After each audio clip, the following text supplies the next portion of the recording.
Good afternoon, good evening, good morning, perhaps, wherever you are.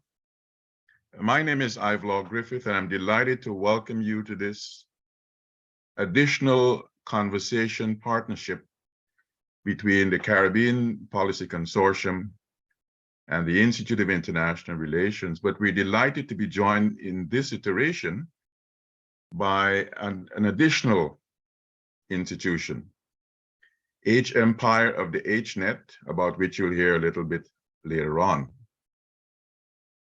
The subject of our conversation today is the Haitian Conundrum.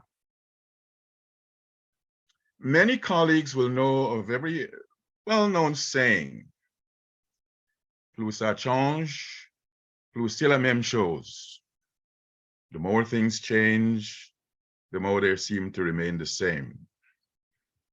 This saying came to mind as I was reading a very riveting article by a distinguished journalist who happens to be part of this panel this afternoon.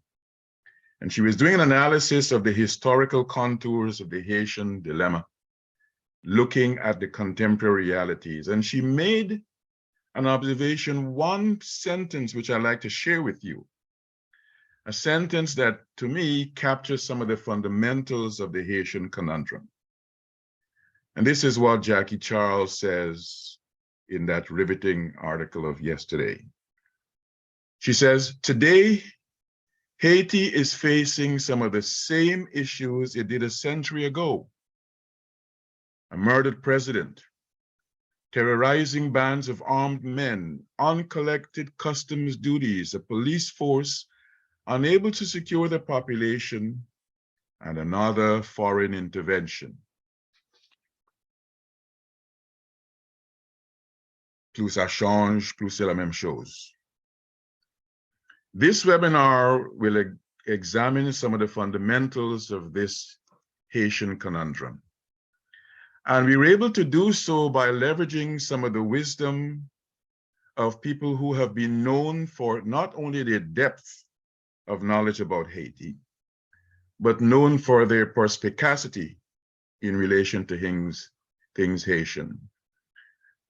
I'm talking about Dr. Sabine Manigat, Ms. Jackie Charles, Ambassador Colin Granderson, and Dr. Georges Fariol. Each of our panelists will have 12 to 15 minutes to share their initial thoughts in the order that I just mentioned. And then we'll move to what invariably is a riveting part of any webinar, the Q&A. I'll be aided in that Q&A portion by Dr. Timke. But after the Q&A, and I invite you to get your questions ready, send them in the chat. Dr. Timke will capture them and share them with me. After the Q&A, we'll go to some voter thanks, and then we'll have an opportunity to move on to other parts of our lives following this, hopefully what I expect to be a wonderful conversation about the Haitian conundrum. But before I turn to the first panelist's introduction, then that person's presentation, join me in welcoming the Acting Director of the Institute of International Relations, Dr. Nita Montooth, a distinguished scholar in her own right who is holding down the administrative fort while continuing her teaching and research. Please join me in a virtual welcome of Dr. Montooth. Over to you, Dr. Montooth. Thank you, Chair. Chair, Your Excellencies, distinguished panelists, colleagues and staff of the Institute of International Relations and the University of the West Indies, attendees, and friends of the IAR, good afternoon. It is a great pleasure for me to welcome you to the webinar, The Haitian Conundrum, Challenges and Opportunities, being hosted in collaboration with our partners, the Caribbean Policy Consortium, CPC, and HNet of H Empire. This seminar is timely, as indeed Haiti is in crisis. Today, the multidimensional nature of this crisis can be contextualized within the historical complexities of Haiti's fraught historical legacy, consequent exercise of US invasion, occupation and intervention, and subsequently the country's attempts to democratize around a domestic governance system that was unable to stabilize amid successful military-led coups and the consequences of enduring sovereign debt.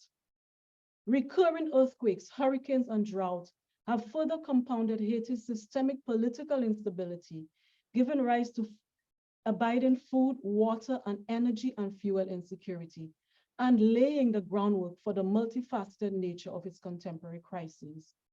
The adverse impact on agricultural land following the successful natural disasters decisively weakened the country's already fractured economy, leading to widespread loss of income and accelerating its dependence on foreign aid, rendering it even more vulnerable to the vagaries of global forces.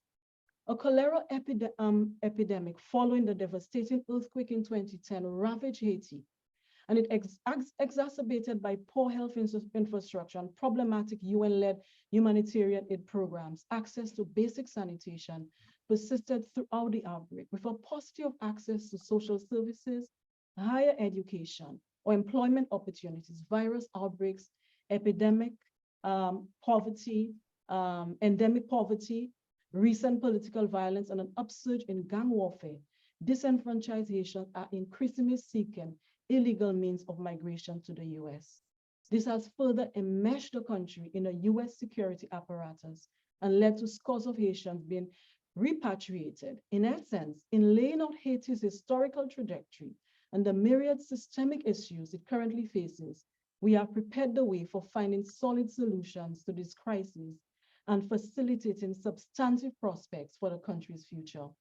In the face of worsening climate-related natural disasters, looming global recession, and deepening food and energy crisis, it is imperative now that urgent solutions be found. Yes, Haiti appears to be faced with seemingly insurmountable challenges, but we are here to explore the opportunities to be found within. On this note, on behalf of the IAR, I extend many thanks to Professor Ivlo Griffith and the CPC and Dr. Scott Timke and the HNEP for the opportunity to collaborate and bring this seminar to life. Sincere gratitude to our panelists who have invested time in this event and the many others who have made this event possible. Finally, I would like to wish all of you a productive and enriching engagement. Thank you very much. Wonderful remarks. Thank you very much, Anita. Those remarks were not only much appreciated in terms of a welcome, but helping to frame parts of the conversation as we embrace in understanding the various dimensions of this conundrum. Let me now turn to the first panelist, Dr. Sabine Manigat. She is a graduate of both the Institute for Political Studies of Paris and Flaxo, Mexico City. She served for almost a decade as a professor and a researcher of Flaxo, and she returned to Haiti in 1986, not only to teach at the State University of Haiti, but also at Quisqueya University, where she is currently affiliated. Dr. Manigat has written extensively on Haiti's history and politics and social movements, Haitian relations with the Caribbean, and with the Dominican Republic, among other things. I'm delighted to invite to speak to us Dr. Sabine Manigat.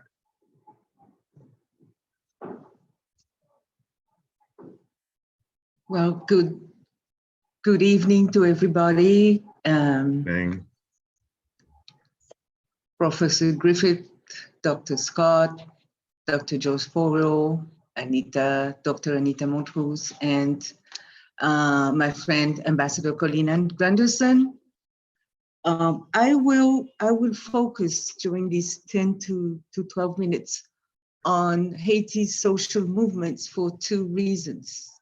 First, because we used to focus on the Haitian drama, the Haitian disasters, the environment problems, the economic crisis, and the armed gangs as part of the family photo of Haiti.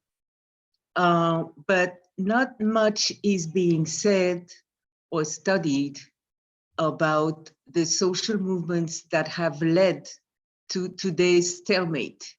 Because if there is a stalemate today, it is because there is a resistance, there is an alternative project that is being proposed to the country, and maybe for the first time in a very peculiar manner that brings civil society in front of a failed state, of a collapsed state, but still insists on building a Haitian-led solution.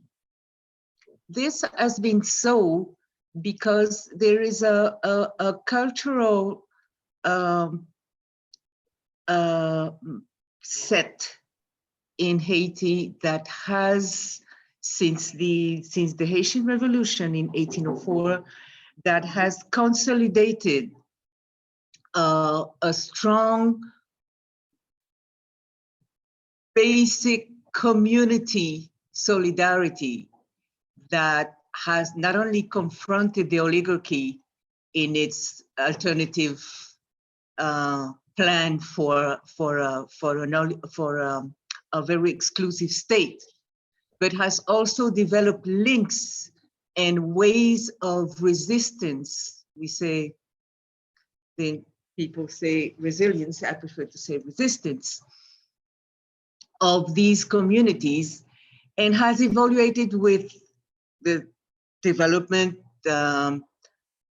economic development, social development after the Duvalier dictatorship, into a strong civil society movement. Now, where does it come from? It comes both from this composition of the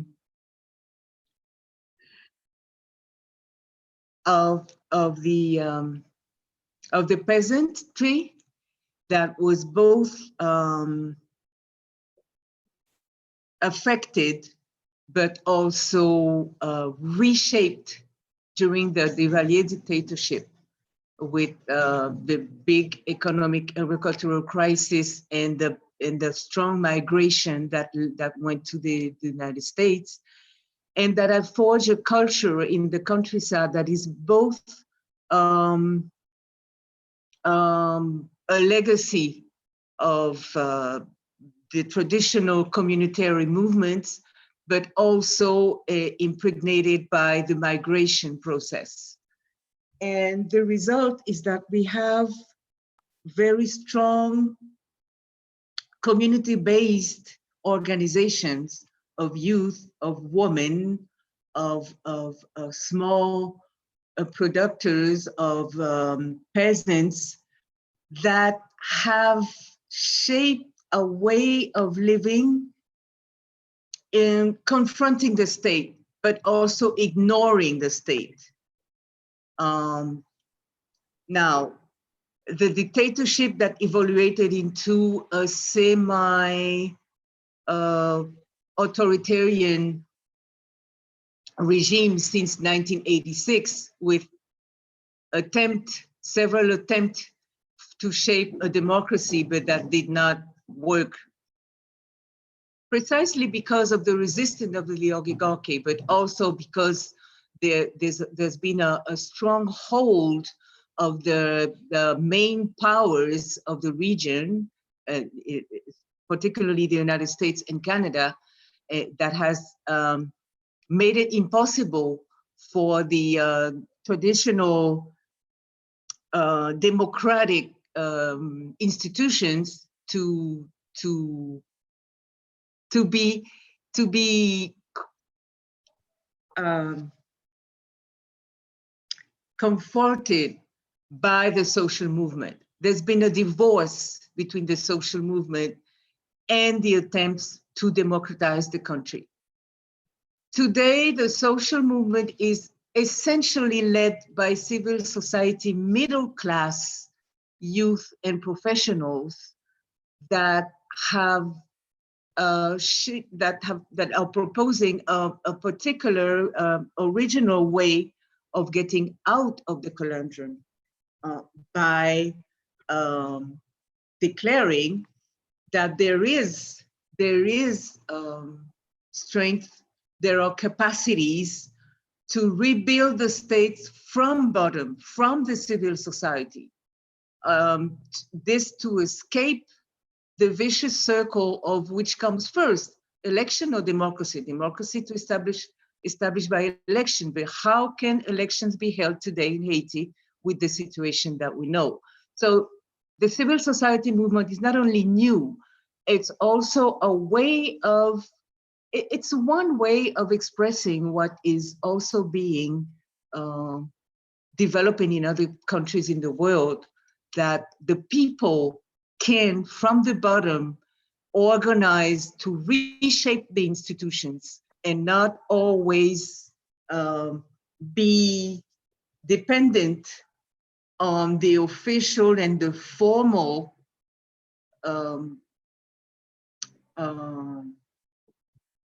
techniques or the formal modalities of shaping democracy.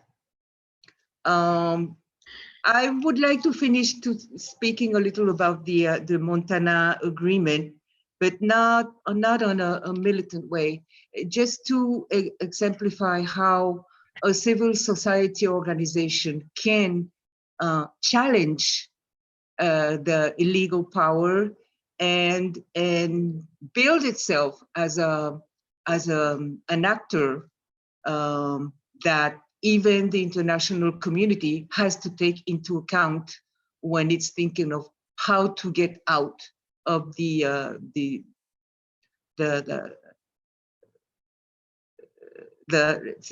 don't like the word chaos, but the actual destruction of the institution that we're living today.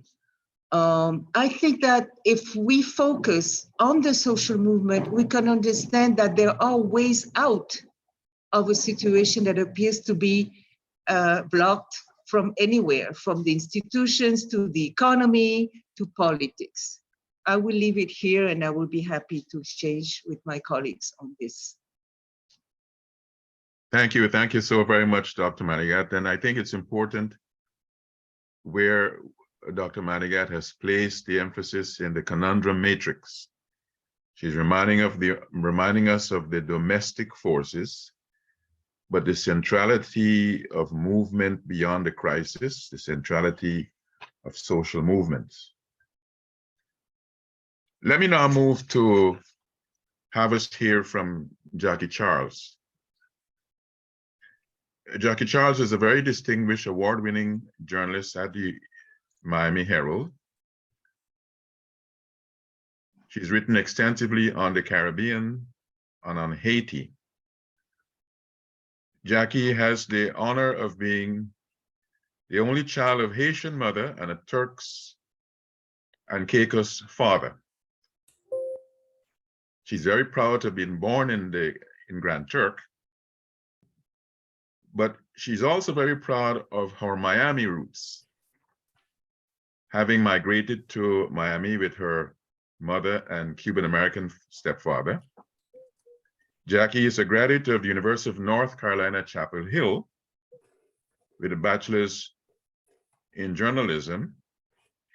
But quite significantly, she has been the 2011 Pulitzer Prize finalist supporting actor, so to speak, for the distinguished work that she and others did in relation to the Haitian earthquake.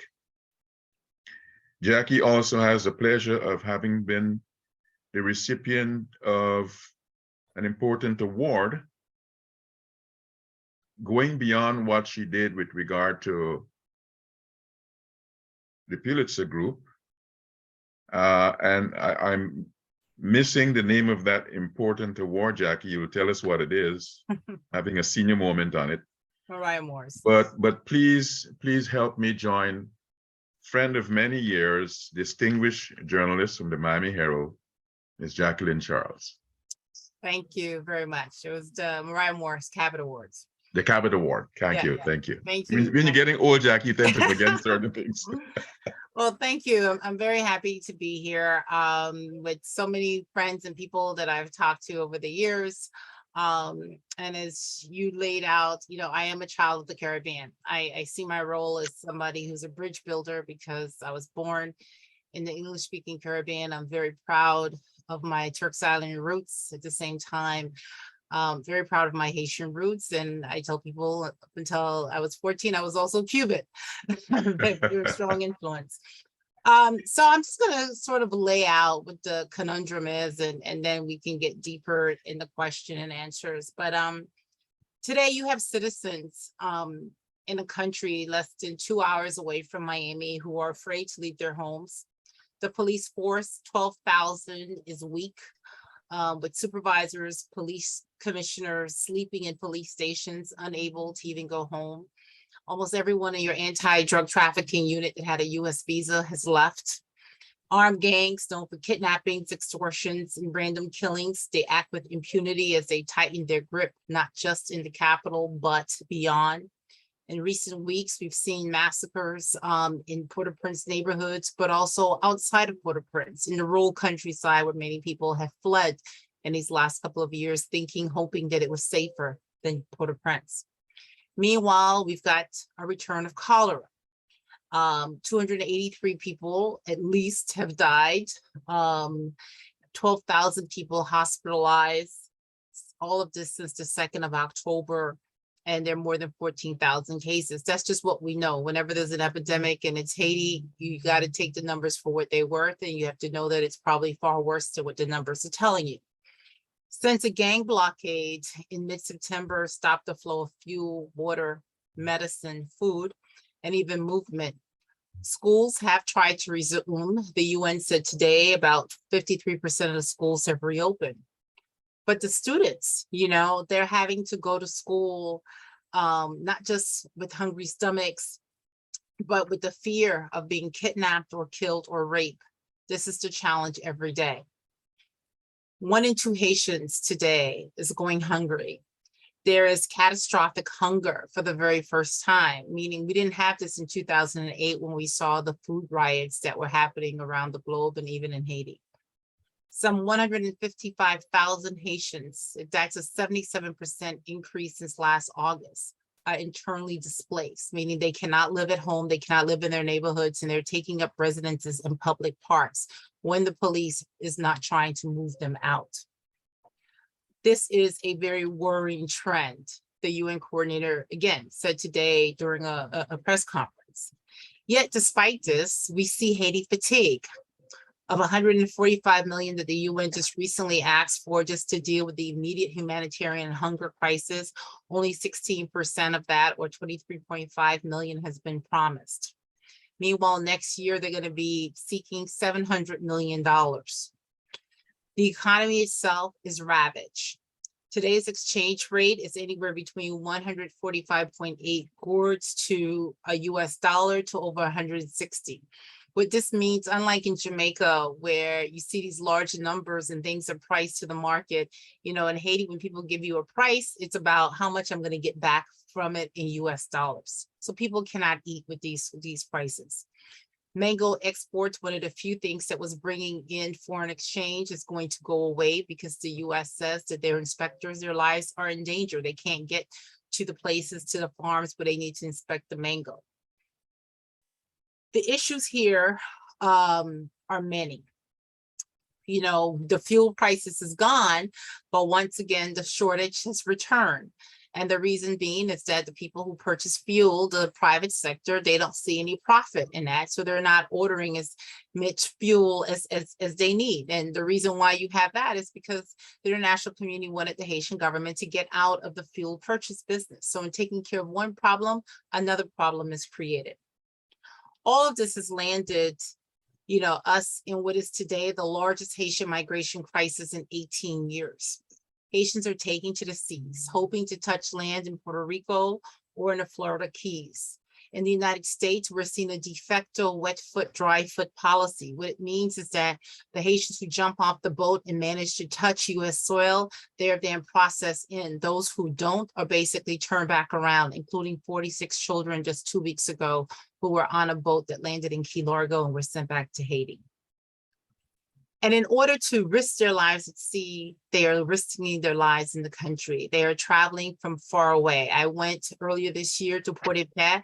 I was fortunate enough that I flew and landed on a road because there's no airstrip, but everybody else is catching a bus and going through gang control territory. I think it's safe to say that Washington and its international partners find themselves in a conundrum. Realize it that confronting the deadly upsurge in gang violence and kidnappings comes with no really good solutions. A resolution at the UN that would bring in outside foreign assistance to help the police is basically stuck and appears to be so because of geopolitics, the presence of China and Russia on the UN Security Council, and the desire by this current interim government and some in the international community to avoid another United Nations peacekeeping mission. But at the rate we're going, that may end up being unavoidable. Haiti's deteriorating security climate and the inability of this weak government and the police force to control the proliferating gangs and impose some modicum of security has once more raised the specter of another intervention, a foreign intervention. Meanwhile, we are seeing the use of sanctions both by Canada and the United States and the UN. They are creating panic and fear in Haitian society. But what comes next? Will these sanctions be enough to clean up a place where impunity reigns or get a different modem of operation? Or will they be nothing more than a threat to get good behavior, as some people in the US government frame it? The Biden administration has already faced one crisis after another, out of this Caribbean nation, an electoral crisis with no parliament or locally elected officials, an assassinated president, a devastating earthquake last August, a surge in migrants at the US border, and then now we're seeing in US territories. Haiti's deteriorating climate and the inability of all those who are supposed to be in charge of the security has us asking, what next? Meanwhile, on the political front, there doesn't seem to be a political accord on the horizon. People in Washington will tell you that they are frustrated. I had one person said, this place is unfixable. I think one of the issues is that this sort of winner take all mentality by both sides and not wanting to compromise. And that, what do you do? Even those who agree that the Haitian police needs help, need some foreign assistance, they publicly oppose to it because it's being asked for by the UNRI government. And their argument being, well, if it comes, it will be to prop up this government. When I would argue it's being done so that the international community can dump this problem on an elected government, and raises another question: has elections ever solved anything in Haiti? Until recently, this debate has been framed as the interim government versus a civil society coalition that Sabine just talked about. It's the Montana Accord. But lately, we are seeing the emergence of a new but old player, the Haitian private sector. Are they really thinking about the country's future or their own? Is it the threat of sanctions that have them meeting in Miami as we speak, in order to come up with, some public statement?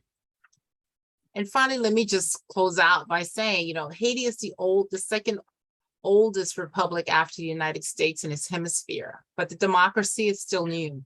It's only been 36 years actually since the fall of the dictatorship, a 29-year dictatorship. And yet, if you ask most Haitians, a population that is basically young, they will tell you that they don't believe in this thing called democracy. They don't believe in politics and politicians. And they don't believe in those who are fighting for power, because they're not fighting for them. They don't see them. So that's what's facing the Haitian state today. Thank you. Thank you, Jackie. Sobering reminder of the reality of some of the crucial dimensions of the conundrum that is Haiti. Jackie, before turning to Ambassador Grandison, I want to recall some of the key elements of what Jackie said that are kind of potent reminders of the reality that not only the Caribbean faces, but the broad international community. An old nation, but a very new democracy. That in itself is part of the reality that the world faces. As the conversation about democracy is ramped up, you hear from Jackie the unwillingness on the part of the average citizen to embrace it. You know, many of us who have kids would remember in the early days of our children's lives, you would hear the question about what is in it for me? What is it do I get from honoring these rules that you, dad or mom, want to have us abide? Well, the Haitian people have a legitimate reason to ask the same question. What have we seen in the evidence of this democracy about which you speak, people around the world? So the skepticism is not only healthy, it is natural in many respects, insofar as the Haitian citizens are concerned. We're going to come back to many of the themes about which Jackie spoke, I'm sure, during the Q&A part of our conversation. I'm delighted now to turn to another friend of many moons, Ambassador Colin Grandison. Ambassador Grandison assumed the position of Assistant Secretary General of the CARICOM Secretariat, responsible for foreign and community relations. He assumed that position in 2002, retired only recently. I'll let him tell you if he's really retired. Ambassador Grandison was named Ambassador at Large of Trinidad and Tobago in 1993. He was Executive Director of the OAS UN International Civilian Mission in Haiti, a human rights observation mission from 1993 to March 2000. Ambassador Grandison also served before that as coordinator of the OAS civilian presence in Haiti from 1992 to February 93. Ambassador Grandison has a long and distinguished engagement record, observing elections in Suriname and other parts of the hemisphere. Prior to the assignments about which I mentioned a few minutes ago, Ambassador Grandison was Director of Political Affairs at the Ministry of Foreign Affairs of Trinidad and Tobago,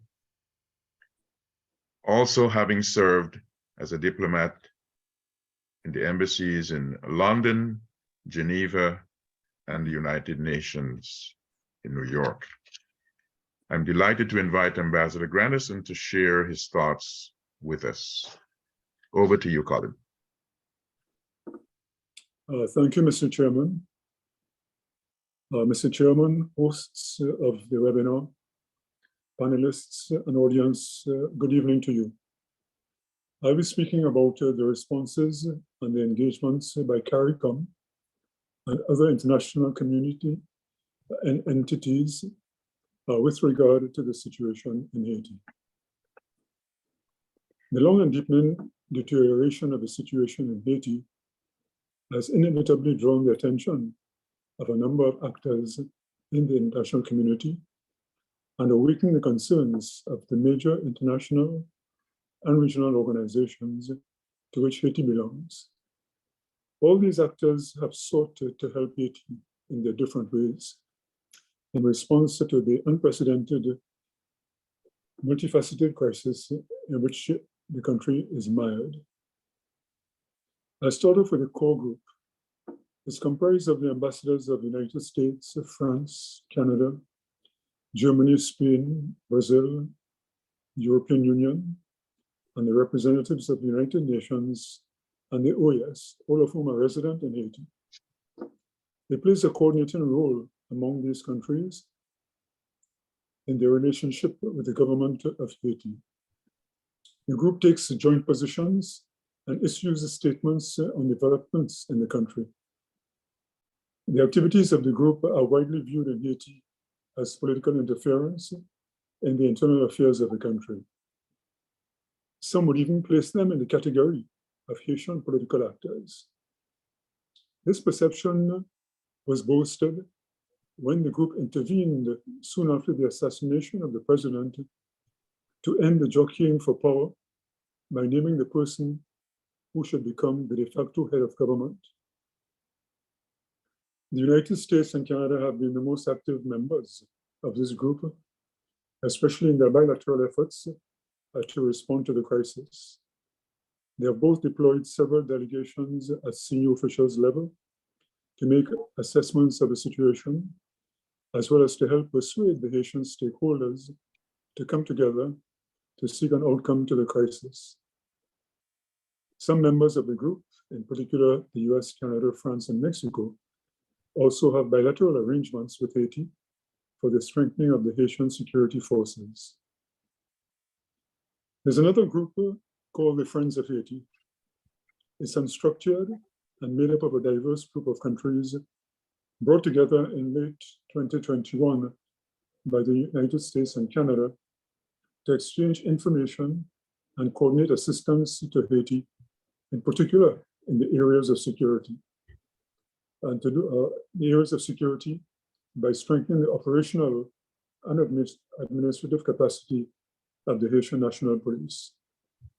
The group meets occasionally when convened by a country volunteering to do so.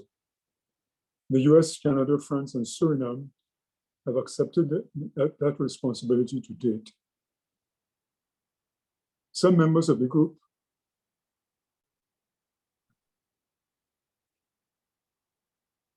my apologies. Let me go to the United Nations. The UN was able to respond actively to the latest twists in the crisis through its presence on the ground in Haiti in the form of United Nations Integrated Office in Haiti, BINU as it is known. It's a special political mission established in 2019 following the end of previous peacekeeping missions in 2017. Its mandate includes advising the government on promoting and strengthening political stability and good governance, including the rule of law, preserving and advancing a peaceful and stable environment through supporting an inclusive inter-Haitian political dialogue, and promoting violence reduction and community violence. It also coordinates with UN agencies, funds, and programs responsible for sustainable development and humanitarian assistance. The BINU has played a role behind the scenes in promoting dialogue among Haitian stakeholders. Its areas of mandated activity correspond in large measure to the various facets of the ongoing crisis.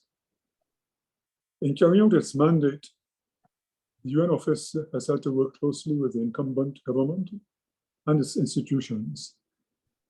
Not surprisingly, because of the perception, if not the reality, that it was aligned with the government, it has found itself tainted and targeted in the protests and criticisms directed at the government. This has brought into question the credibility of the UN itself in Haiti. The United Nations Security Council follows the situation closely through the periodic reports of the United Nations Secretary General and the reporting of the head of the Integrated Office in Haiti. The Council adopted in October a resolution calling for sanctions on gang leaders and persons responsible for enabling the armed gangs. Sanctions have since been placed on gang leaders and on their political enablers by the US and by Canada. The latter has gone further, naming former President Martelly and 2 prime ministers, as well as the 3 high-profile members of the business community. The sanctions seem to have had an immediate impact. The 2 influential politicians named have withdrawn from personal involvement and leadership in ongoing negotiation efforts. The private sector has become skittish and has started discussing what contribution it can make to resolving the crisis, and I would imagine also in strengthening the country's economy. The Security Council has been consulting for some time on another resolution for the deployment of a non-UN special security force in response to the October request from the interim Prime Minister.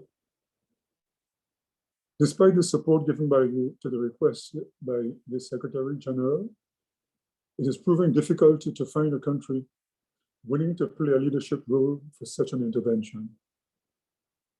There's reluctance to go forward without the assistance of a UN mandate, which would provide a legal umbrella, and also without a broad-based Haitian political agreement to provide political cover.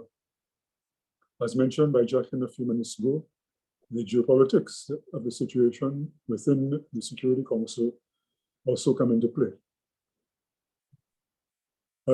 One also has to take into account the fact that the issue of intervention is divisive in Haiti for reasons of national sovereignty and because of the blemished history of previous foreign missions. The Organization of American States has a long history of assisting Haiti in periods of crisis through its good offices and election and human rights monitoring. In addition to the adopting of resolutions and declarations calling on the Haitian stakeholders to dialogue and condemning the abuses of the armed gangs, it deployed in June 2021 a good offices mission seeking to facilitate dialogue with a view to achieving free and fair elections. This obviously has not been successful.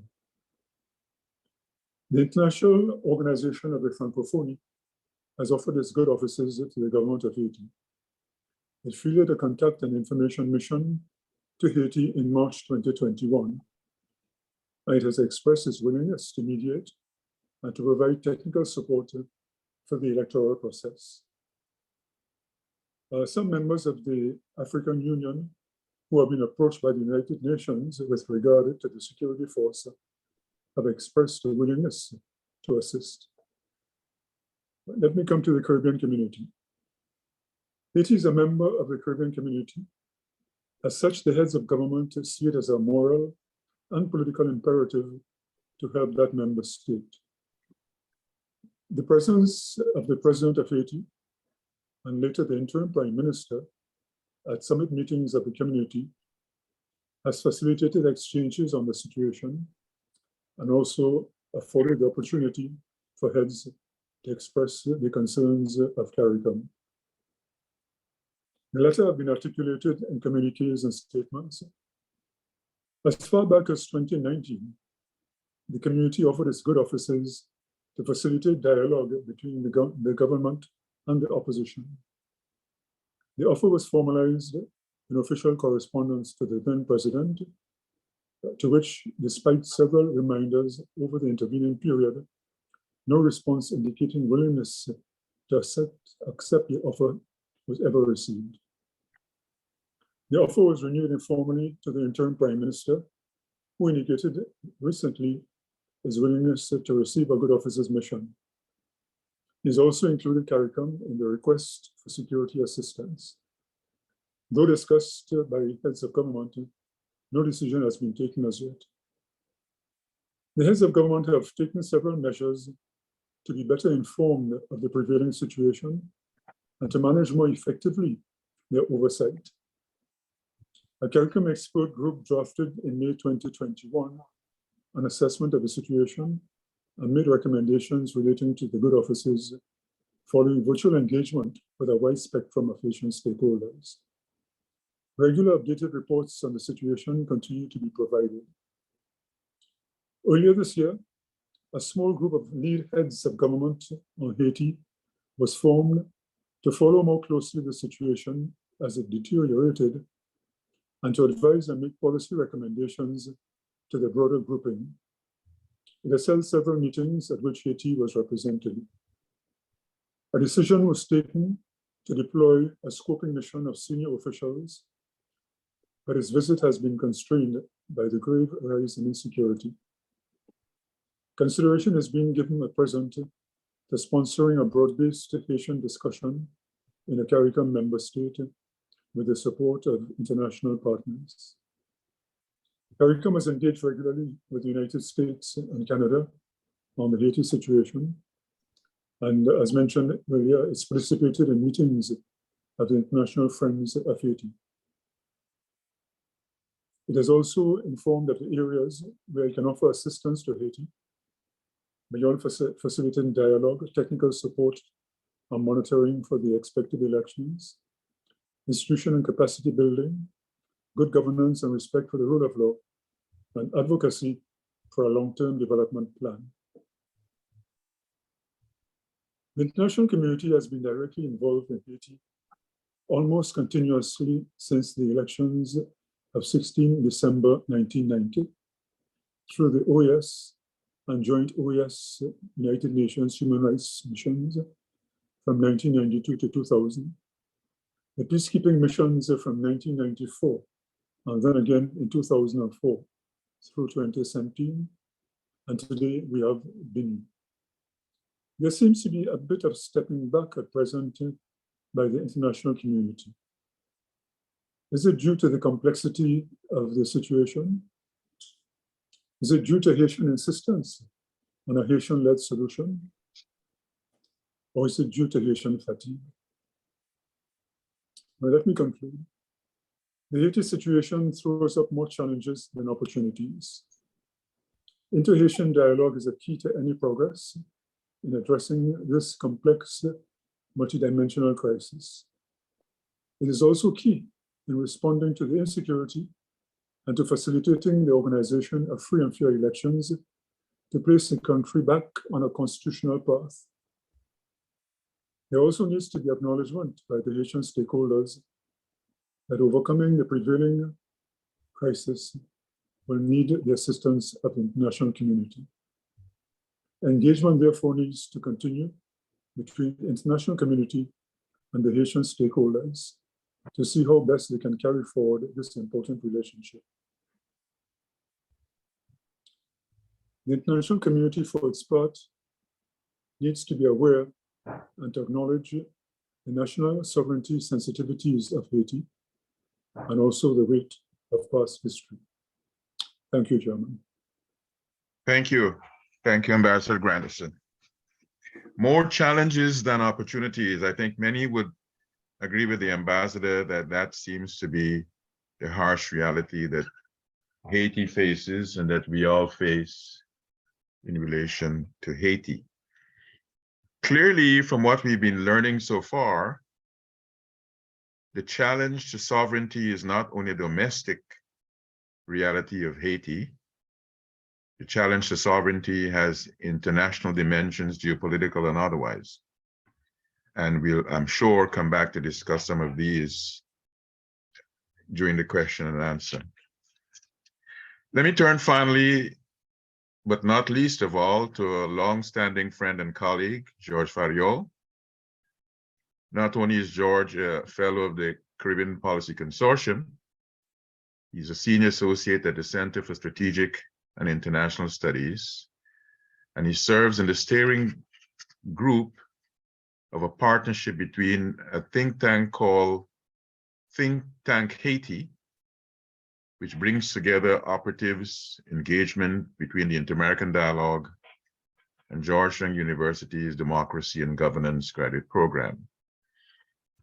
Dr. Fariol served many distinguished roles in and out of government and government-related entities over the decades, including as Vice President for Grants and Grant Operations and Evaluation at the National Endowment for Democracy, and Vice President of Strategic Planning and Senior Vice President of that NED's Implementing Institute, the International Republican Institute.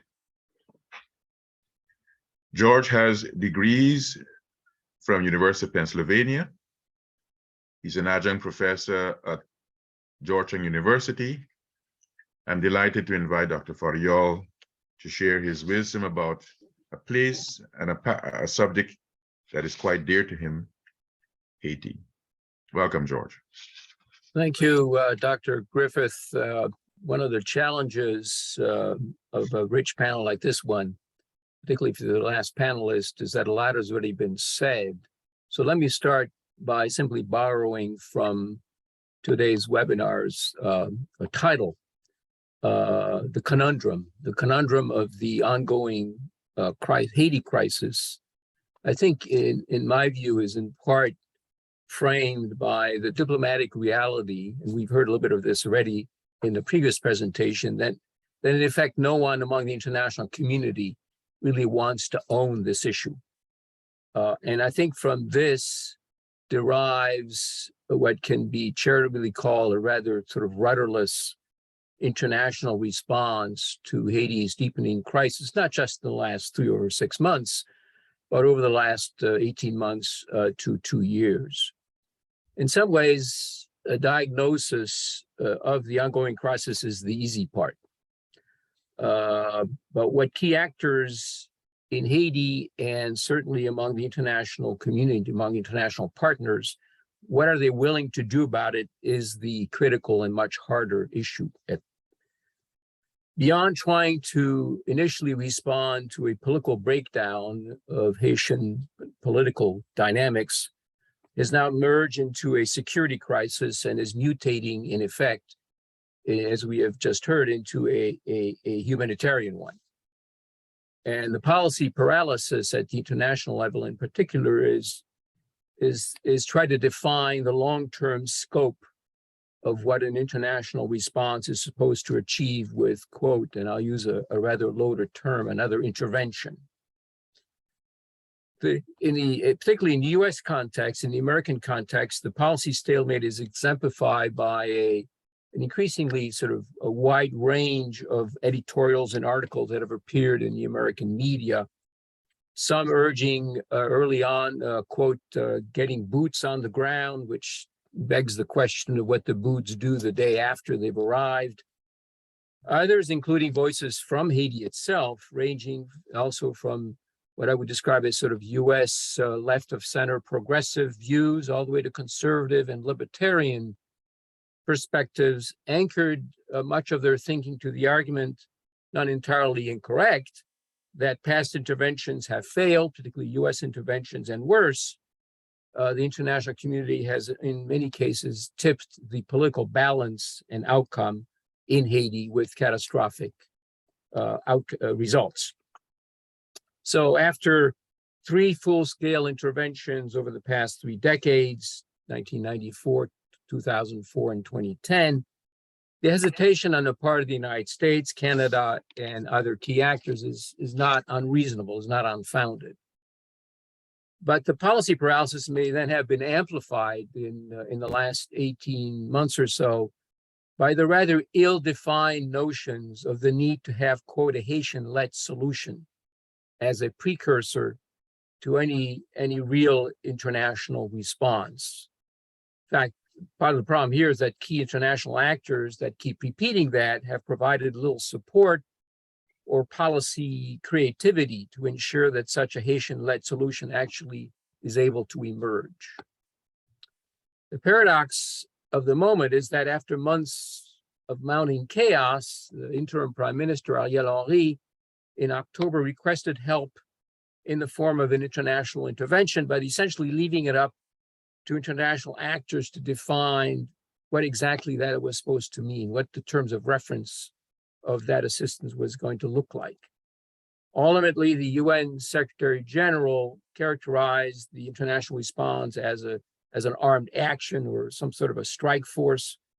Yet here we are 2 months later, and none of this is really translated, for better or for worse, into a really concrete action and results that changes the nature of dynamics in Haiti itself.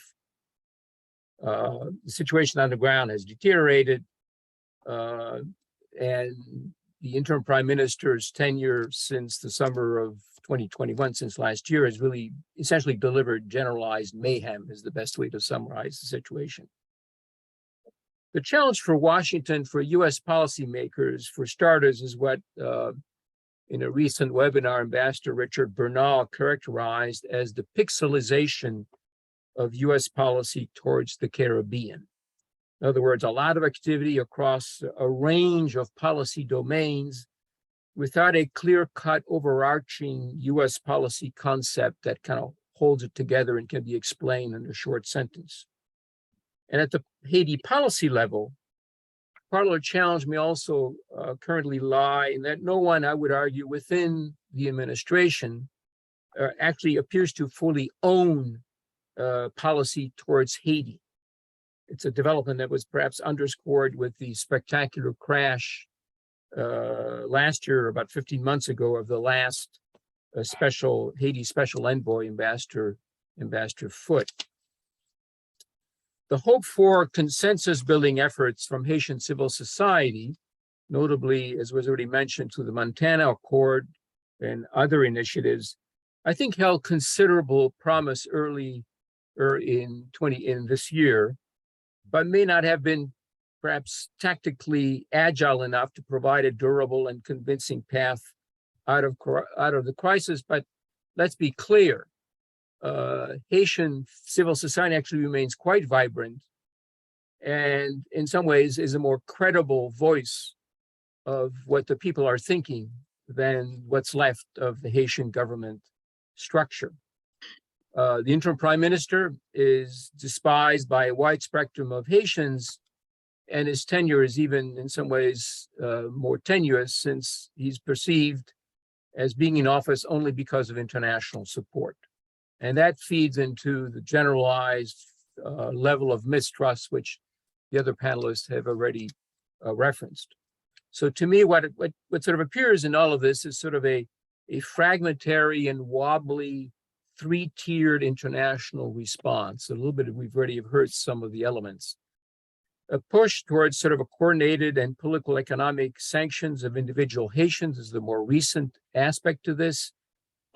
Some of them regarded as being directly linked to gang violence or facilitating related financial flows, or simply benefiting from Haiti's endemic public sector corruption. Canada and the United States have taken steps in this regard. Canada, as early as this week, for example, a UN resolution in this regard in November sort of gave it a slightly more broader international profile. Second, there is a sort of on a more limited scale, again, mostly from the United States and Canada, have provided sort of additional equipment and training to the Haitian National Police, although some of the recent incidents with gangs, with some of those armored vehicles seem to have been stolen, is not an entirely encouraging development. But that's sort of a second angle if you focus attention to the law enforcement capability of the Haitian government. And then thirdly, sort of an as yet undefined sort of a non-UN sort of security mission that was sort of proposed through a US resolution at the UN.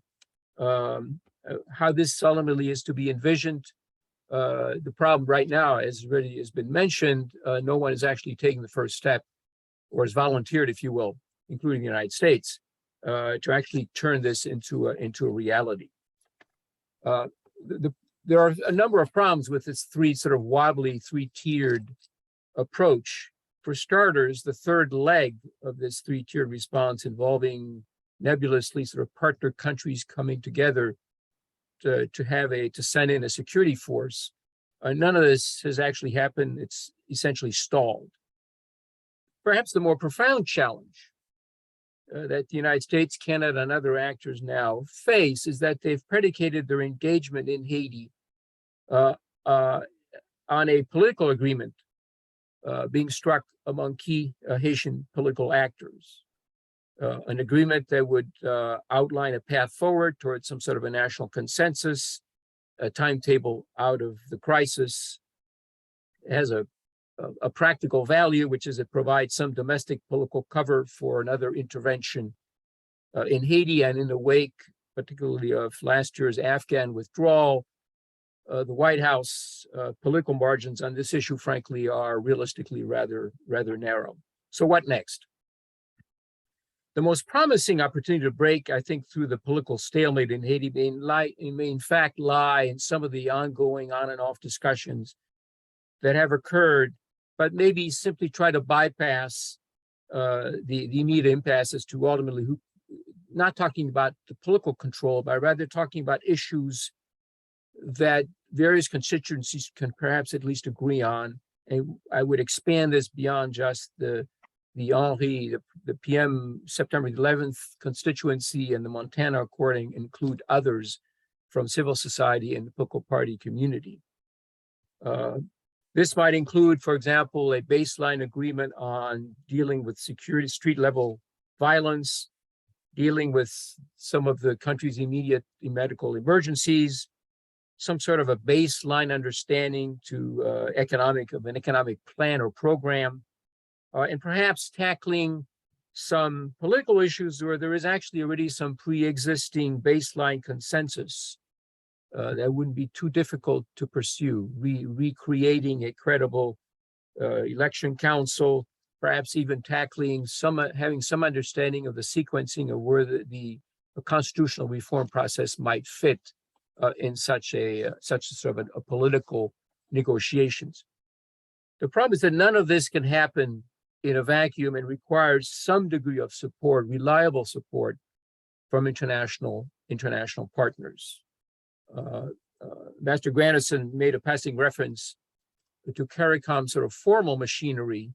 And I think beyond that of official machinery, I think the region's varied civil society actors could be regarded as sources of this kind of support to work with, to support the various political actors, civil society actors in Haiti. But to me, all of this sort of maybe remains a bit unfocused. So let me conclude with sort of a brief conceptual note. I sort of see three sort of separate kinds of methodologies or approach to dealing with the issue here. The term that's most often used in addressing the Haitian crisis involves the word intervention, whether it's political, whether it's humanitarian, whether it's security, and it ends up being intervention. And based on 3 decades of disappointments, it is obviously a rather politically loaded approach or methodology.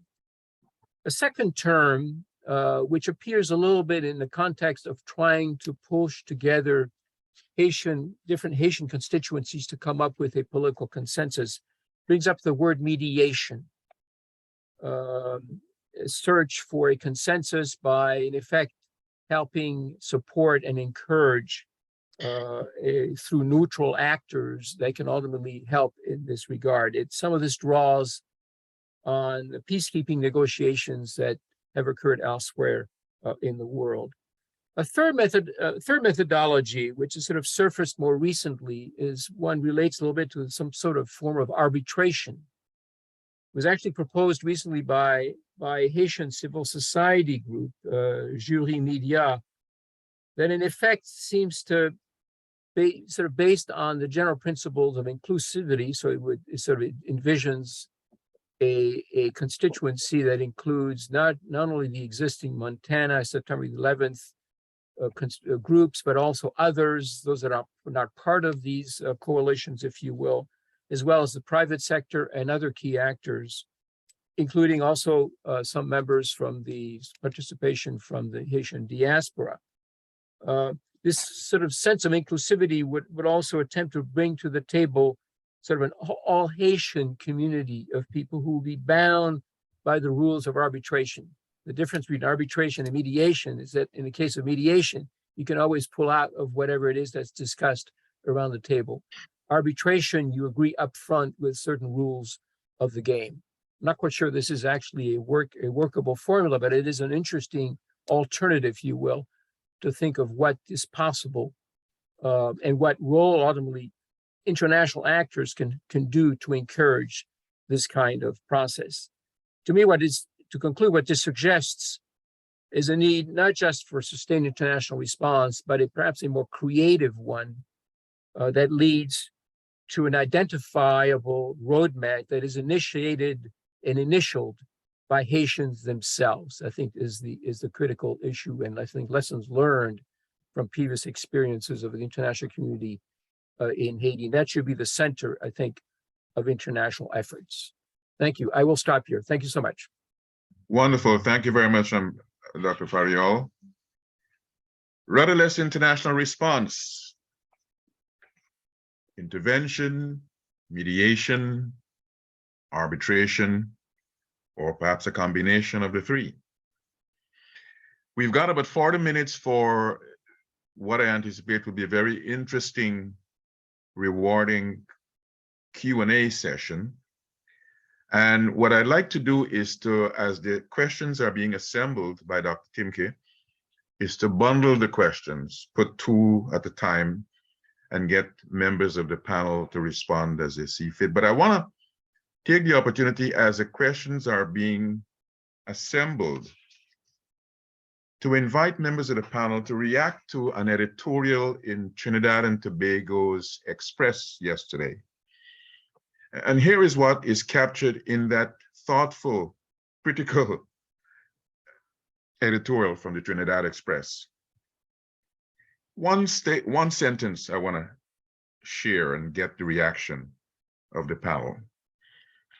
It says, given Haiti's place in the history of the global and anti-slavery movement, it continues to be a shame that more concentrated, purposeful action has not been forthcoming from countries in our region to help find solutions to the problems bedeviling a proud, distinguished people.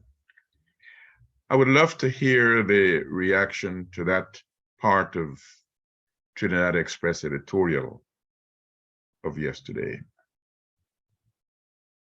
Do I know if Ambassador Grandison wants to start us off?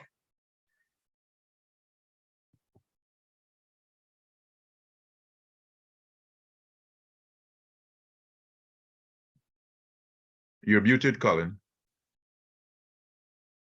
You're muted. You have to unmute.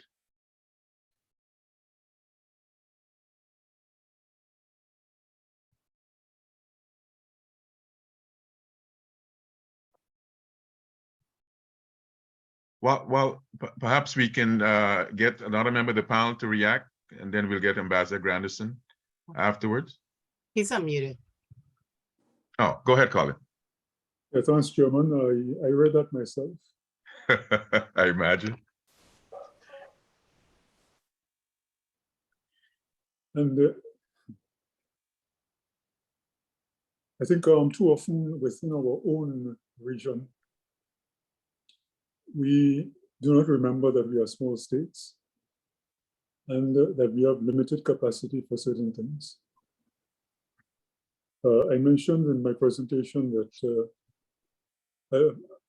a delegation of senior officials was supposed to go to Haiti, but because of the deterioration of the security situation, that could not be done.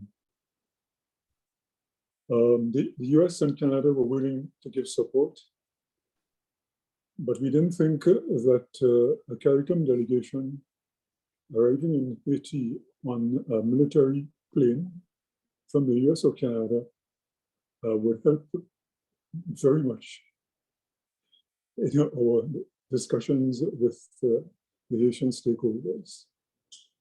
And we don't have the capacity to go in there by ourselves. And obviously, because of the problems of the Haitian National Police, which continue today, up to today, to what extent can one have full confidence in them? So that has been part of the problem. It's been part of the problem. But as I mentioned, that efforts are being made at the moment. I simply say that phone calls have started to get an idea as to if the various stakeholders are willing to meet outside of the region. This is something that we did in 2004, where there were meetings in the Bahamas of the Haitian opposition and representatives of the government, including the President Aristide at the time, who was present. So all I'm saying is that we do what we can. There are a number of things that we would like to do, but we're very cognizant of, and we all of us need to be cognizant of the limited capacity of the region. Thank you. I want to chime in. I you know, being half Haitian and being out of the English Caribbean, I deal with the reality of what that means every single day in my own family. And I am very proud of my Haitian roots. And even when I have family members who say, why do you always have to say you're Haitian? You were born here in the Turks and Caicos, you're a Turks Islander. And I see the reality of how Haiti is perceived as a pariah. And that plays out. And I think I've had this conversation with Ambassador Granderson. When I go to the CARICOM meetings, we talk about Haiti of the 1804 in its very glorious fashion, but nobody wants to talk about Haiti, the basket case, or Haiti of today, the Haiti of the issues. There is this disconnect. I remember being alarmed the other day when the Prime Minister of the Bahamas talked about we're going to go in and negotiate with the gangs, and I'm like, well, who? There is, and I think that, and we have scholars in the region who have studied Haiti and understand it, and don't let the French or the Creole be this impediment. But I think when we bring it down to the reality, I mean, we are a region that we truly do act like we're islands unto ourselves. We have our little pecking orders, the Jamaicans here, the Guyanese here, the Haitians here. And I feel that plays into it. And I get it about the security issue, but here's the deal. We are talking about a country with a security crisis, and the people who want to help are afraid to go there. So what do we, so if you're afraid to go there, that means that there's a problem. So do we need to do the look-see and just start talking about, what can the response be? And I get it. I mean, if it was framed, maybe like we're going to pick neutral territory, it'd be fine. But that the way, it's like when President George Bush called Rene Preval and said, I'm on the island of Hispaniola. I'm in the Dominican Republic, and I want to talk to you. So I'm going to have them fly me to the airport in Port-au-Prince, and I want you to come meet me. And Rene Preval said, if you cannot get in your car and be escorted to the palace, we don't need to have this meeting. And so I think that is one of the things that we have to be careful about. What is the message that is being sent? And there are some leaders in CARICOM that really do care about Haiti, and they have pushed the Haiti, and they've tried to get response by some of the members. But I often feel that in the larger CARICOM, we're just numbers, and no one really wants to be bothered. And Colin, you're an exception. But that's the feeling that comes across. I mean, Yeah. For how long have we been talking about some sort of a delegation, and it hasn't happened? And I'm sorry, Jonathan Powell flew in from the UK and went down to Haiti and was roaming all around Port-au-Prince a week and a half ago and meeting with people. And we're still waiting for CARICOM to come in and to play a role, if it really wants to play a role, like it did in 2004. Thank you, Jackie. Other panelists want to chime in on this? I was just going to say, I'm not sure. I don't disagree with what Jackie was saying. I maybe more charitable, which I think there's also particularly on the Haitian side. I think there is at times, certainly it was true during the Moïse government, and to some degree his predecessor, not much, frankly, interest in interacting with CARICOM. The dialogue was there as a sort of a performance act, but it wasn't really profound on the Haitian side. And as Ambassador Granderson mentioned in his comments earlier, some of the initial interest and sort of suggestions by CARICOM to try and help and support the Haitian crisis as it was evolving over the last year and a half, 2 years, there was no forthcoming response on the Haitian side. So I think there's a little bit of both here. It's useful to know, but moving forward, I think everyone needs to do a better job. Good. Point well taken. Sabine? Yes, well, living in Haiti maybe gives another perspective to what from the inside we can expect from what I would call CARICOM solidarity. First, because it is a fact, what Colleen was saying, that we're speaking about small states. We're speaking about limited capacities to really be effective on the biggest challenges in Haiti, which are the ones of rebuilding the democratic institutions. It takes more than solidarity to do that. However, I am convinced that on the diplomatic level and on the civil society social movements, many forms of solidarity can help, particularly by putting another perspective to the traditional big power policy in Haiti. Some time ago, a long time ago, we were speaking with Colleen. It was in Haiti, and it was the late 90s. And we were speaking about how to support the movements in order for them to speak with the institutions. And I think that on the diplomatic level, we can also think of how to get the superpowers in Haiti, Canada, the United States, and 2 or 3 others, to view the ways out of the crisis differently from the traditional ones, which is intervention, or it will be short, it will be long, it will be substantive, it will be particularly political and not military, but the point is not there.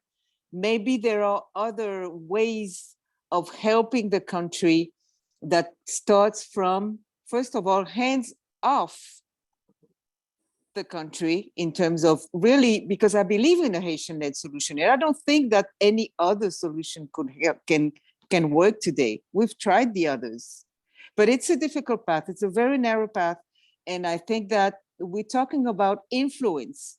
Maybe CARICOM, where CARICOM can really step in, is by influencing not only the image, but also what can be done in the country to help restore democracy. Mhm. Very good. Thank you for the commentary and the responses to that editorial. I want to move to the questions, and I want to put the first 2 questions on the table, and I welcome responses by any member of the panel.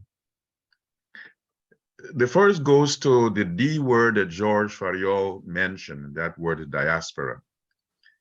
And one of the questions asked is, one of the participants puts the question, what can the diaspora of Haiti in the Caribbean do to help make a difference? And there is a related question about CARICOM support vis-a-vis perhaps removing the visa requirement for movement and travel and work within the Caribbean.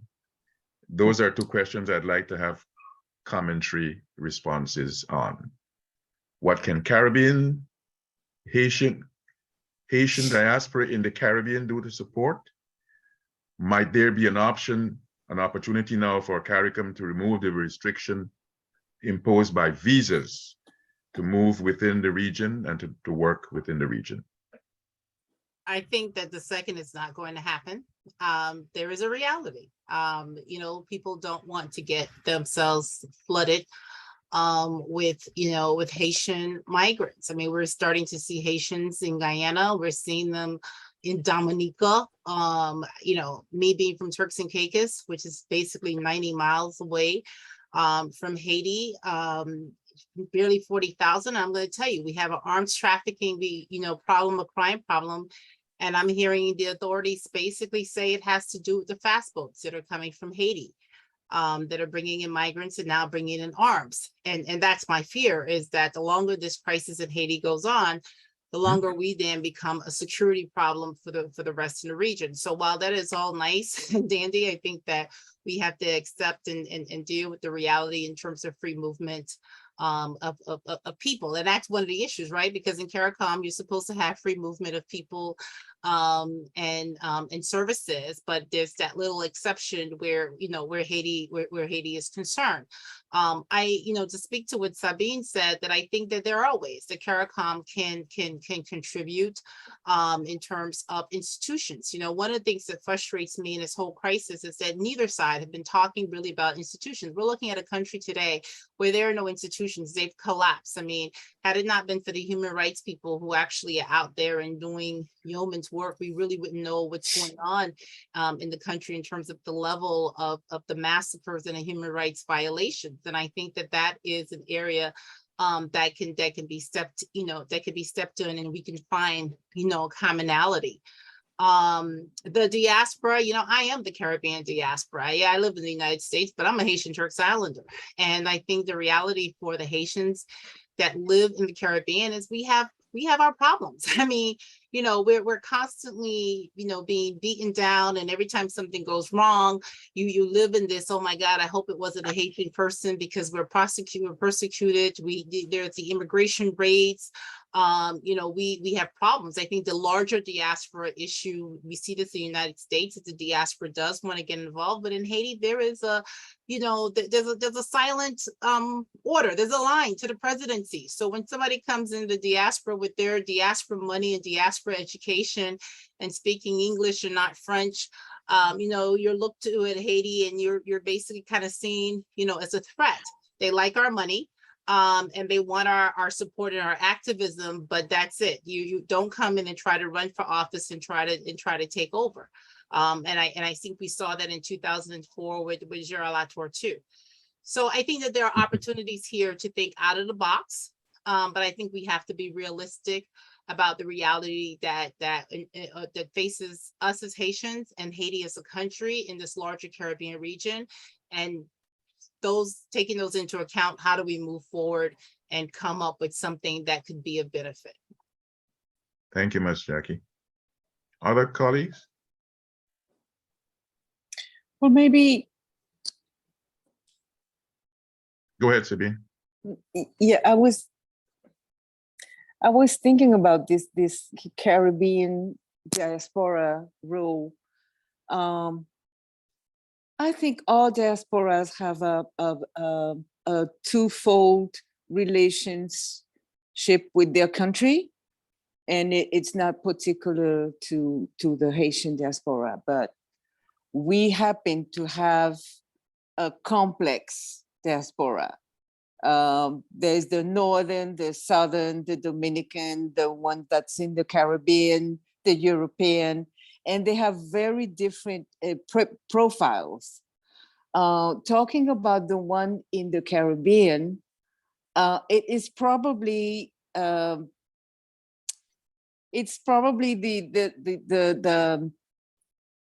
category which has been less cut off from the country, cut off from its culture, cut off from the region.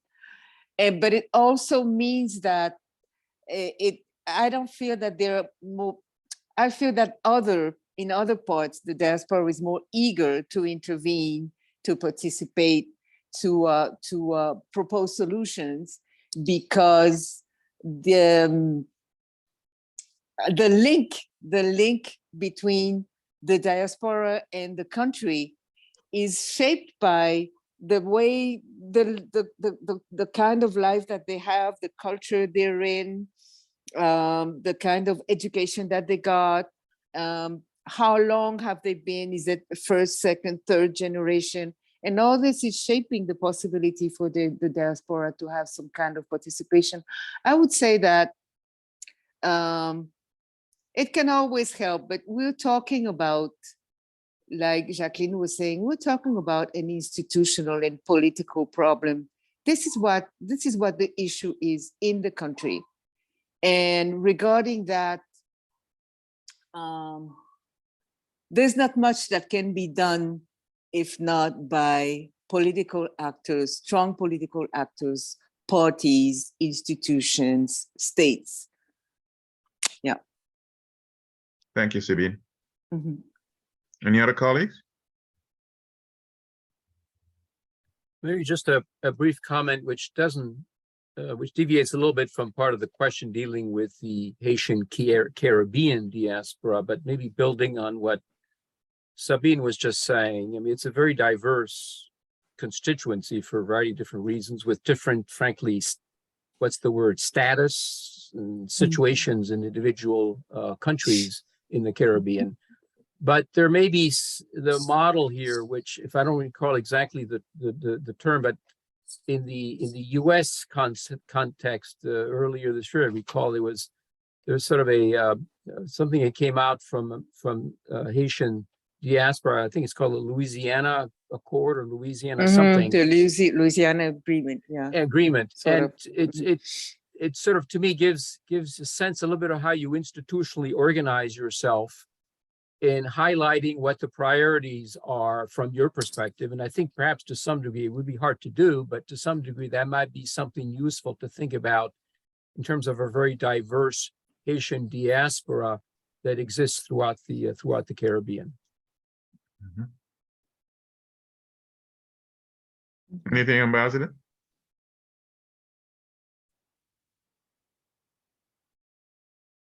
Okay, let's move to the second cluster of questions. There is a request for a deeper dive regarding the civil society component. And this deep dive request is directed to Dr. Manigat. But I would welcome other colleagues chiming in. Enable us to have a better sense as to what is the nature and the potential of this civil society to really be some balm, to be helpful rather than continuously hurtful. Civil society.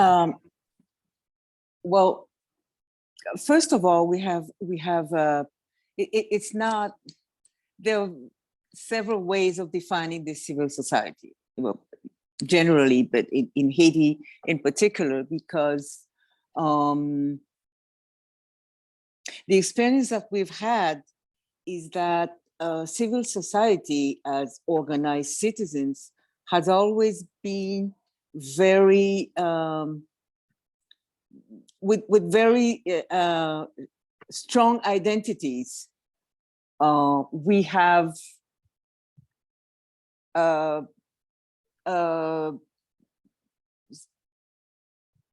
peasant organizations, we have middle class professional organizations, we have unions, and they don't really they don't blend really politically. I think that what happened recently was that with other demands that appeared, having to do with corruption, having to do with impunity, having to do with human rights, the middle class youth, student, and professional organization have taken the lead and shaped a civil society in Haiti that today can be considered as a vibrant actor, like Colleen was saying, but it's very new. It's a strong alternative because we don't have institutions, so why not deal with the associations and organizations that we have to start with. But also it's a very young, it's a very new movement, and we have to be careful not to exaggerate what can be achieved in terms of rebuilding the country, but being the basis and tracing the lines of what the people want. This, I think, if we don't do that, we're not going to get out of the crisis. We need to attend the perceptions and the demands and the capacities of the civil society. Any other thoughts? Yeah, I think the challenge today for Haiti civil society and Haitians in general is to identify a common enemy.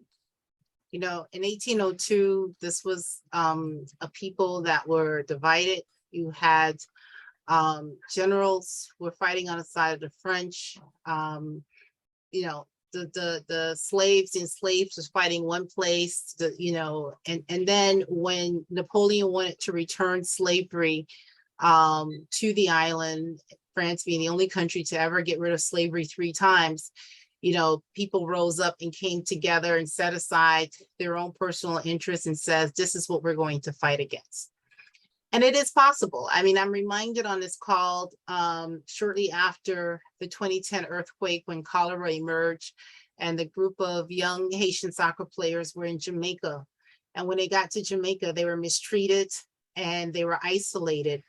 And Haitians were just so upset. And I remember a march to the CARICOM building in Port-au-Prince, and you had rich, poor, middle class, professional, student. I mean, it was Haitians from all walk of life in a spontaneous moment. Everybody just came together to just protest what had happened. And I think up until now, we can articulate sort of some of the issues, but everybody is seeing the problem, the security problem differently. They're seeing the political issue differently. And that's one of the things that have frustrated the international actors is that this inability for, I think we can come together and you can force the kind of change that Washington or others may not be open to. But as long as they see these divisions, they don't feel compelled to move. And you see this arm folded. Colin? Jackie, I'm sorry, Jackie, just a quick, may I suggest that maybe these divisions are being slowly overcome with the absence of other actors in front of the present government. I mean, Ariel Henry has gotten has won the prize of having everybody against him. And this is somehow shaping the possibility of having a national, or really, or majority, at least, project or proposal for the way out. What do you think? I think that one of the challenges that we've had, because Jovenel had the majority of people against him, right? And I think for us as Haitians, we have to ask ourselves, what kind of country do we want going forward? Not in this instant moment, not tomorrow, not next week, but going forward. And I think that is where we haven't seen this sort of unified, taking the personality politics out of it, but what sort of reforms, what sort of changes in getting people on board? How do we repeat not coming back to this? I'm personally tired of writing the word crossroads because we've been at a crossroads for so many times. And I think that is where the challenge, and I think that's one of the things I think that people have sort of been missing with the international, or at least with the U.S. You see this push toward a break of the past of sort of they wanting these reforms. Maybe they haven't been good at articulating it, but it's like when you look at the institutional deficiencies and the problems that exist in Haiti, how do you get past over that hump? And I think that is what is yet to, you know, to sort of be defined. You know, I think the civil society has been defining it with this accord and this way forward, and you're knocking against a traditional world politic that is not normally open to change, but with their inability to see people coalesce around, you know, like when you saw the issue with the fuel, you know, there are people who say we want change, but they were very vehement in their protest about the removal of the subsidies, when this is something the international community has been pushing for so long. I'm not saying who's wrong and who's right here, but I think that this is where people have to figure out where that middle ground is. Okay. Ambassador? Thank you, Jackie. Chairman, I'm thinking that I would give a much wider definition of civil society than perhaps what Sabine has given. Haiti has a profusion of organizations. Some call them popular organizations, but to me, they're also a reflection of civil society. They have a very narrow focus. They play a very important role in their neighborhoods, out in the countryside, bringing people together, seeing to what extent they could help each other, and so on. And so what I'm saying is that, yes, you have a civil society, which is, I hate to use the term, middle class, intellectual, and so on. But at the bottom, all right, you have this huge amount of organizations. Now they come into their own when the election campaign starts. Because if you're able to get to these popular organizations on your side, they're the ones who are going to do the knocking on doors and the advocacy in support of your party or in support of your candidate. And here again, I think one of the problems of Haiti is fragmentation. For the next elections, there'll be over 200 political parties. Can't work.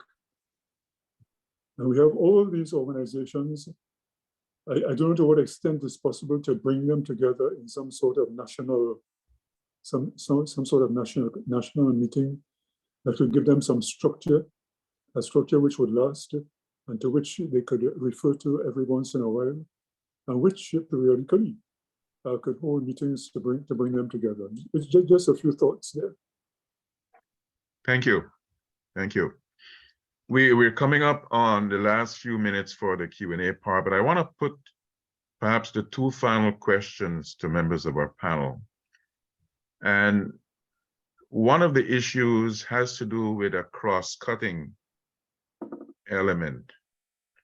It has to do with security. It has to do with corruption. It has to do with institutions.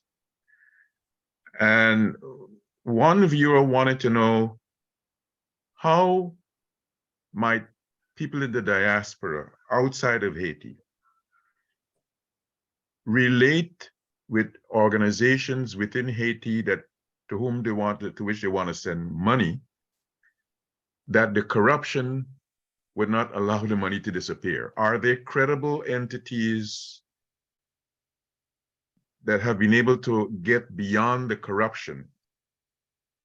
That has to do with institutions. It has to do with corruption, among other things. I don't know if Sabine wants to offer some thoughts on this. It has to do with corruption. It has to do with confidence on the part of people sending. I remember, I'll give you an example. My Rotary Club here in Freeport, we had a massive collection campaign on medical supplies, among other things. Finding an entity, and my club has a number of people who are directly connected to Haitians themselves, but having the confidence to know that, hey, you're sending these tons of material and they will get to the right people was an issue that we considered for a long time before having to bite the bullet and do it. So what's the credibility level? Who are the entities, or what are the entities that would be able to invest enough confidence in people wanting to send money or to send supplies to Haiti? I think there's a misconception that, first of all, let me just say that the Haitian government receives very little aid directly to it. The United States does not provide aid to the Haitian government. It goes through NGOs, and that brings about other problems because Haiti had the reputation prior to the earthquake of being the Republic of NGOs. I think the European Union might be the only one that that sort of provides aid, but the whole issue with the Petro-Caribbean, the corruption, was that this was money that Haiti controlled and subsequent administrations controlled, nearly $2 billion. It was not free money. It was from Petro-Caribbean. We have Petro-Caribbean issues throughout the Caribbean. Where did the money go? And so you see that corruption issue. But I also say to people that if you are an organization and you're looking to provide assistance, there are organizations to do it. They're out there, and you don't have to go through the government. You just need to put in the work, and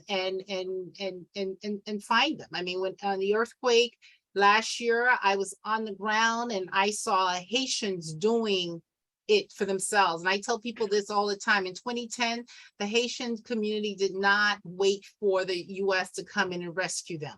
In fact, when the US finally showed up, they only had 10 body bags and there were over 300,000 dead. So you see Haitians coming together and they do it in their organizations. I think we have to kind of separate this corruption issue. Yes, it exists. We need to deal with it in our institutions. You know, when you in Jamaica, you see signs about corruption, and we need to tackle that. But there are organizations that are there. And finally, I will go back to saying institutions. When you have institutions, it doesn't matter. It's nice to have a good leader, but it doesn't matter because, as we've just seen in the United States, when you have institutions, you have faith that somebody's going to be there and to respond. You know, and I think that this is an area where scholars and universities can help because there are this is a young population. There are a lot of young Haitians that want to see a different country. They want a future. They don't want to get on a boat. They don't want to get on a plane and go someplace else. And there are ways that we in this region can help them achieve that outside of the political morass, you know, that's happening. Good. Anyone else, Andy? Yeah. It's important to say that there are institutions. They are small. They are from this sector of the society that are not very linked to the political system, that are not very linked to big NGOs or foundations that are close to the government or to politicians. But there are organizations, human rights, churches, and many grassroots organizations that Colleen was talking about. By the way, I include them totally in the civil society. There are institutions, for instance, in these so-called quartiers de non-droit, like Cité Soleil or Canaan, where there are incredible institutions that are receiving funds, but it's another level. Then when you get to the level of the big institutions, what the banks, what the government receive in terms of country level contribution, then yes, corruption is a very, very big problem to have the money get through to the people or the institution that need it. Mm-hmm. Okay, thank you, Sabina. Anyone else on the? I may diverge a little bit from the purpose of the question, but I think this may be a good opportunity to comment on sort of stretching the issue of what the diaspora can do in terms of supporting individual organizations in Haiti. Maybe what the diaspora can also do, including the diaspora in the United States and Canada and elsewhere, is also focus in a closer way their attention of their elected representatives, frankly. There's also a Haitian diaspora that's increasingly important in local government, in school boards and so forth. And I think that is a real resource. And those are the people that are also likely to know better and clearly which are their kind of counterpart credible organizations in Haiti. And I think that's a constituency I think I would want to pay a lot of attention to, because it's a real resource that is a strength of the diaspora, but one that needs to be in some ways energized and developed. Mm-hmm. Good, thank you. Well, regrettably, I'm going to have to bring the Q&A to an end so that we may not go beyond our 5 o'clock hour too far. I want to thank contributors and to apologize for those whose questions weren't able to be addressed. The question of the Haitian conundrum will continue to be one that enables us to have conversations on and offline over time. Let me now turn to Dr. Scott Timke of University of Johannesburg from H Empire, and he will be followed by a doctoral student at the Institute, Samantha Alahar. They will offer some votes of thanks. Scott? Your Excellencies, panelists, distinguished guests, ladies and gentlemen, good evening. I wish to thank you for your virtual attendance, for participating in this event that draws critical attention to issues that stem from stern but rudderless intervention in and around Haiti and its dramatic and deadly consequences for an old country and new democracy. Reality asks hard questions, and this panel has spoken well about the many dimensions of the current conjuncture. On behalf of the H Empire editorial team and my co-organizers, Professor Ivor Griffith of the Caribbean Policy Consortium and Dr. Anita Mantut, the interim director at the U.W.I's Institute of International Relations, we wish to extend our thanks to our panelists. Thank you sincerely for your prepared remarks and your considered opinions. Not only have you added depth to our understanding of the politics of Haiti, but your words prompt us to bring more justice into the world. I thank you. Finally, I'd like to offer thanks to Zara Weeks Reiser and Michelle Siraj from the Institute of International Relations, as well as their colleagues at the U.W.I's Marketing and Communications Department. Without their diligence, we would not be here this evening, and this event would not be a grand success. Thank you one and all. Right now, I'm going to hand over to Ms. Samantha Alahar, a doctoral student at the Institute of International Relations, and she will offer her vote of thanks from the student body. Thank you. Thank you, Scott. Thank you, Dr. Timke. So, good evening, Dr. Montut, Interim Director of the Institute of International Relations, our partners, Professor Ivor Griffith of the Caribbean Policy Consortium, and Dr. Scott Timke of the H Empire of HNet, distinguished panelists, guests, and members, staff, and students of the Institute of International Relations and the University of the West Indies community. It is my pleasure to propose a vote of thanks for today's webinar, The Haitian Conundrum, Challenges and Opportunities, on behalf of the Institute of International Relations. So all this evening's panelists, the information and the insight that you have offered in such a comprehensible way and from your different perspectives has been an invaluable resource, not just from the point of view of a student, but also from that of a citizen of the Caribbean trying to understand the issues that arise in a discussion of Haiti. I think what has been presented has given a clear sense of the challenges that are facing Haiti and by extension the international community, but has also offered the sense that there is hope if attempts at solutions can be initiated and, importantly, accurately supported. Dr. Manigat, thank you for your focus on Haiti's social movements and for highlighting not just the significance of civil society movements and the unique dual role that they play in Haiti, but also in underscoring the hope that these can provide to a society seeking to rebuild itself. Ms. Charles, thank you for defining for us in a very practical way what the Haitian conundrum is and how it manifests in the social, economic, and political reality of Haitian daily life. Ambassador Grandison, thank you for sharing an overview of the complexities of the engagements of regional and international institutions with Haiti and the challenges that emerge in this regard. Dr. Fariol, thank you for your explanation of the policy paralysis that is seen in addressing the Haitian conundrum, but at the same time offering the possible approaches of intervention, mediation, and arbitration. Panelists, thank you for providing a range of ideas for us to continue reflecting on beyond today's webinar. We must certainly also take the time here to thank those who played a role in organizing today's webinar, to Professor Jessica Byron for her involvement in the initial organization stages of the event, to Dr. Anita Montut, Professor Ivor Griffith, Dr. Scott Timke, the Secretariat staff of the Institute of International Relations, and the marketing staff of the University of the West Indies. We must say thank you for the thought and preparation that you have dedicated into crafting this evening's event.